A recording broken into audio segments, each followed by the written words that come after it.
सांगता आणि शेवटचं सत्र, शेवटच्या सत्रामध्ये प्रमुख अतिथी आणि सूत्रसंचालनावरती फार मोठा एक भार असतो, कारण की ऐकण्याची मनस्थिती आणि ती हे सर्व जाणून घेऊन मी या आजच्या कार्यक्रमामधल्या सर्व एकंदरीत झालेल्या चर्चाला प्रथमतः नमन करतोय मी. कवयित्री बहिणाबाई चौधरी उत्तर महाराष्ट्र विद्यापीठ जळगाव अंतर्गत आमच्या महाविद्यालयाने केलेला हा उपक्रमाप्रसंगी उपस्थित सर्व मान्यवरांचा प्रथमतः मी शब्द सुमनाने स्वागत करतोय. आईवर विपत्ती आम्ही मुले कशाला, आईवर विपत्ती आम्ही मुले कशाला, बंदिस्त मायभूमी आम्ही खुले कशाला, धगधगला देह भडका जीवात झाला, आईस सोडवाया येणार कोण बोला, आईस सोडवाया येणार कोण. अशी बहुचर्चित असलेला हा विषय या समारोप प्रसंगी सर्वप्रथम मी सन्माननीय संगीताताईला विनंती करते समारोप सत्राचे अध्यक्षस्थान स्वीकारण्यासाठी. सर्व उपस्थित विचारमंचवादी मान्यवरांचाही मी शब्द सुमनाने स्वागत करतो.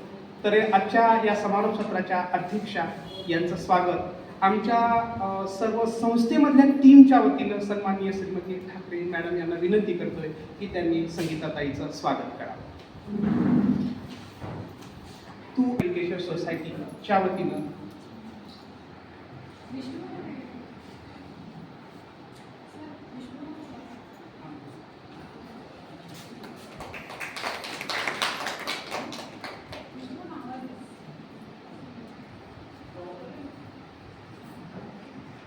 सिनियर सदस्य सन्माननीय मंदा गावित मॅडम यांचं स्वागत प्राचार्य ताईसाहेबांनी करावं अशी विनंती.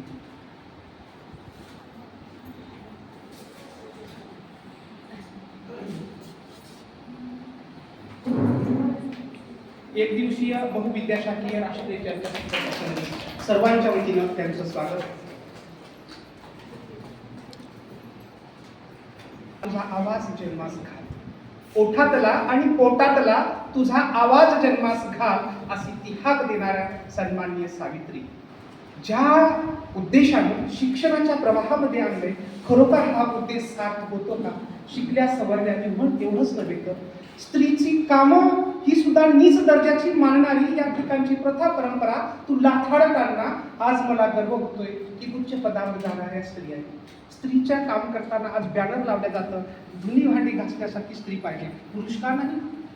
म्हणजे स्त्रीची कामं सुद्धा नीच दर्जाची मानत असताना ही व्यवस्था लाथाडताना असे स्वप्न किंवा असे विषय समोर यावे लागतात. आणि म्हणून ICSSRच्या वतीनं दिलेल्या या आमच्या विषयाला अनुमतीनुसार मी त्यांचाही सन्मान देतोय आणि आजच्या बसलेल्या स्त्रियांच्या वतीनं मी आवाज देतोय, कोणी जर बोलायचं असेल नाहीतर चार चौकात चार भिंतीत तू गप्प बस अशी म्हणणारी आणि ही वाक्य ऐकताना आम्हाला सहजपणे वाटतात, परंतु त्यामध्ये तिचा हक्क नाकारला जातो. इव्हन एवढंच नाही ते खाना क्या बनाऊजी इतकाही अधिकार दिला नाही, घरातला स्वयंपाक सुद्धा बनवण्याचा, कुठला पदार्थ बनवण्याचा. आणि अशा गोष्टीमध्ये असताना मी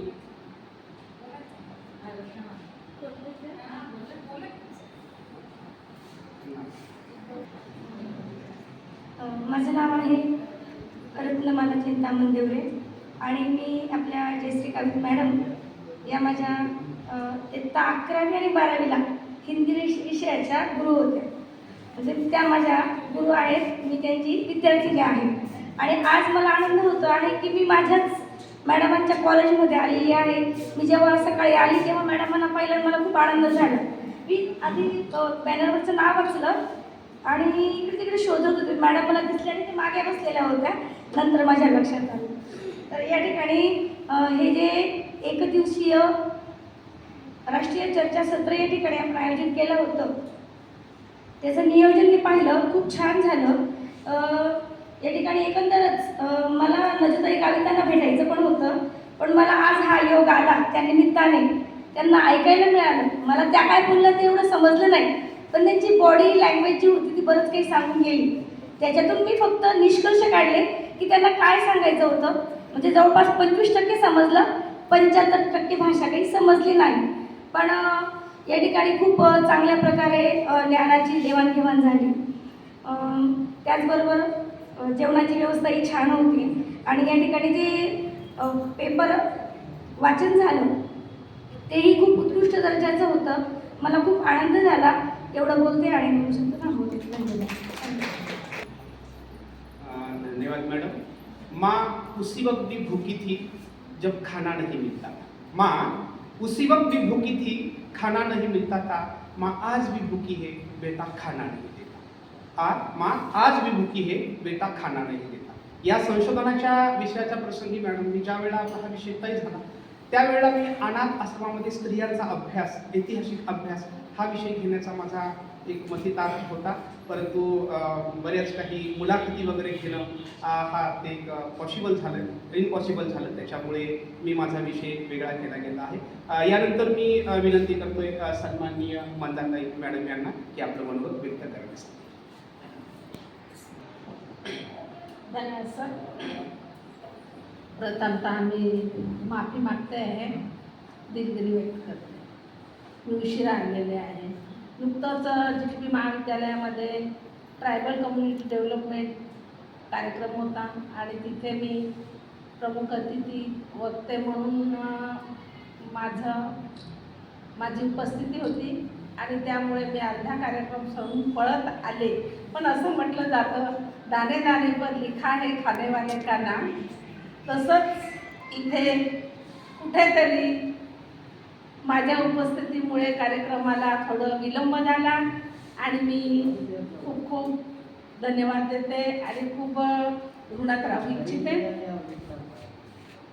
आजच्या या सुंदर अशा कार्यक्रमानिमित्त कवयित्री बहिणाबाई चौधरी उत्तर महाराष्ट्र विद्यापीठ जळगाव, लोकनेते माणिकराव गावितकर महाविद्यालय विसरवाडी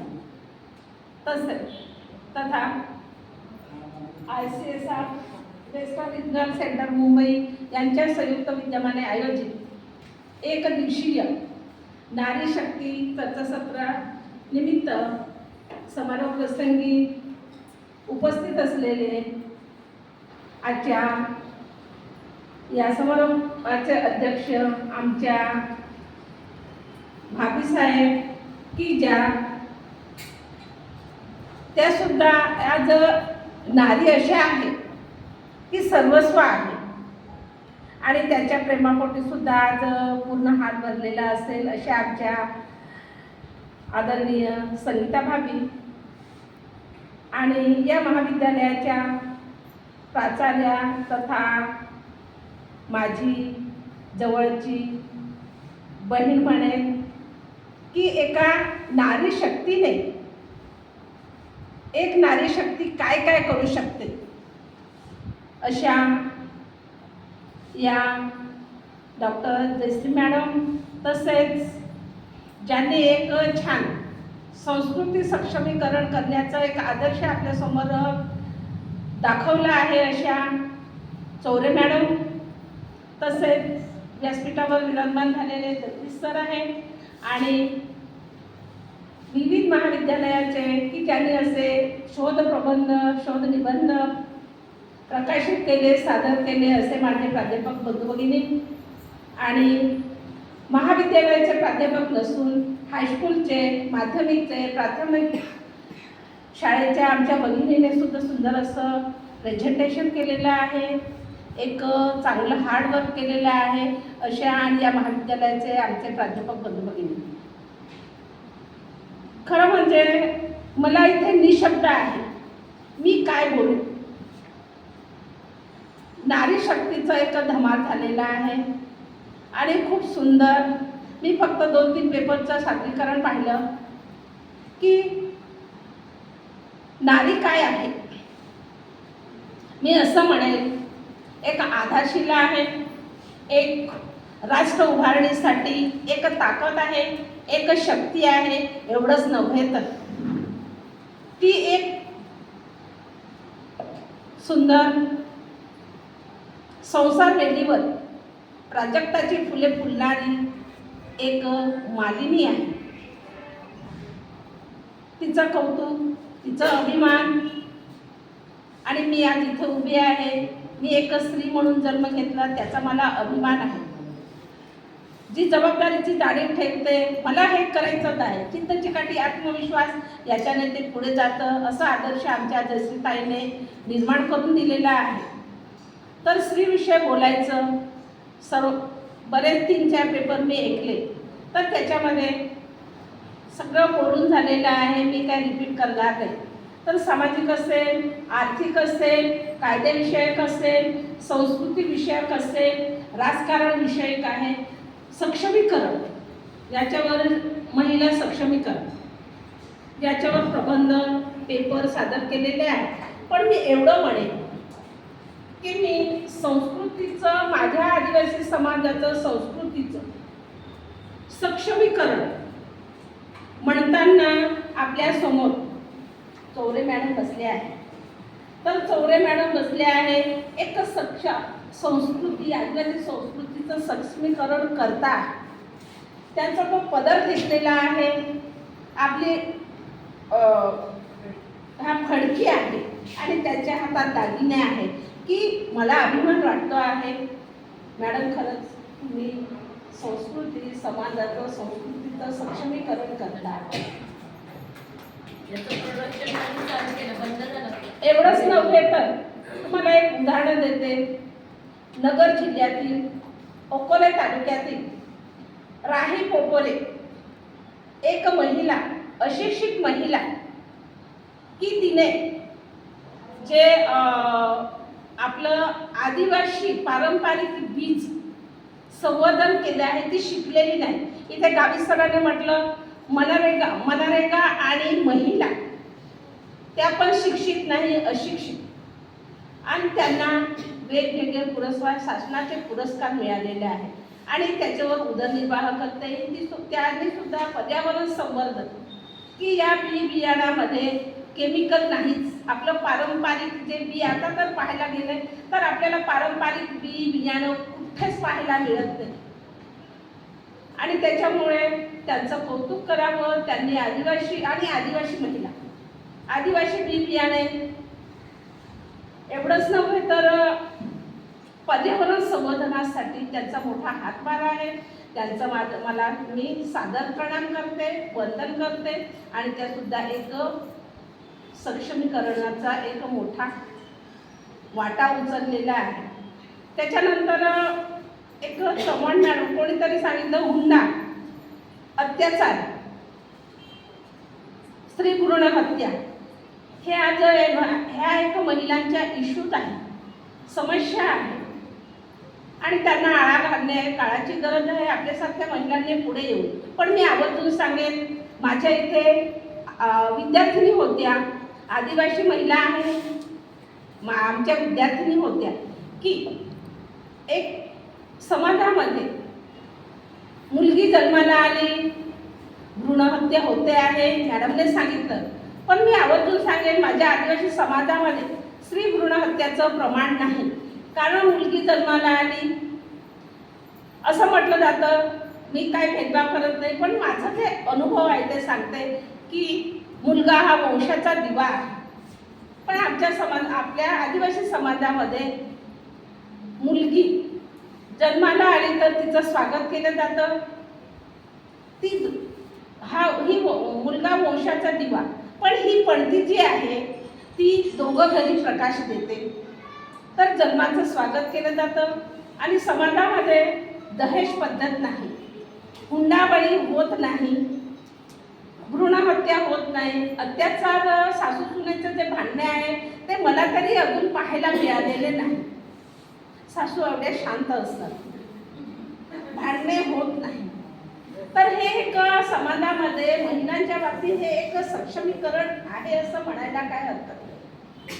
आणि सरांनी एक सांगितलं की सक्षमीकरण नाण्याच्या 2 बाजू असतात, रथाचे 2 चाके असतात.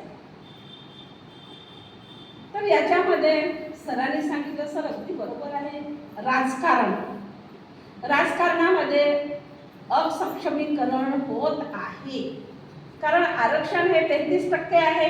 आदिवासी महिला प्रत्येक गावात बघा, महिला आरक्षण, ग्रामपंचायत आली, जिल्हा परिषद आले, विधानसभा, लोकसभा आले, आरक्षण. पण साधं सरपंच इलेक्शनमध्ये बघा, ग्रामपंचायत सदस्य बघा, महिला या सरपंच पदावर विराजमान झालेल्या आहेत. पण त्या फक्त काय करतात, सह्या करतात